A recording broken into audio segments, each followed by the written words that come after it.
जय शिवराय मंडळी, सर्वांचे मनापासून स्वागत 30 डेज चॅलेंजमध्ये. आज आहे दिवस 23वा. तर मंडळी थोडीशी बॉडी पेन होत होती, थोडासा थकवा जाणवत होता, कारण आज घरी आलो आणि नंतर मग जागच नाही आली मला. त्यामुळे डायरेक्ट 11 वाजता उठलो. तर मग म्हटलं आज आराम करूया थोडासा, कारण पुढे 7 दिवस आपल्याला कंटिन्यू गाड्या चालवायला लागेल, कारण 7 दिवसामध्ये आपल्याला 9,000 कमाई करायची आहे. तर त्यामुळे होऊन जाईल, मला पूर्ण विश्वास आहे. आणि तुम्ही जो विश्वास दाखवला तुम्ही पूर्ण करणारच आहे. तर 30 डेज चॅलेंजमध्ये सकाळी 4 वाजता रिक्षावर गेल्यानंतर थोडासा नाईट शिफ्टमध्ये थोडासा त्रास होतो. मॉर्निंगमध्ये काय होत नाही, मॉर्निंगमध्ये नाईटची 6 किंवा 7 तास झोप भेटते, पण नाईटमध्ये थोडासा त्रास होतो.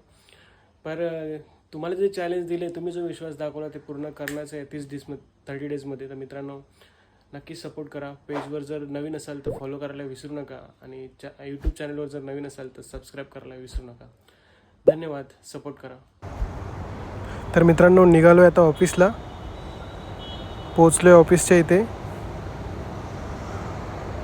तर मंडळी, खूप दिवस झाले होते मनीष कॅफेमध्ये काही नाश्ता नव्हता केला. म्हटलं आज काहीतरी खाऊया. आपली फेवरेट इडली चिल्ली घेतली मस्तपैकी. तर चला मंडळी, पुन्हा भेटूया उद्या. व्हिडिओ आवडल्यास नक्की लाईक, शेअर, कमेंट आणि सबस्क्राईब करा. धन्यवाद.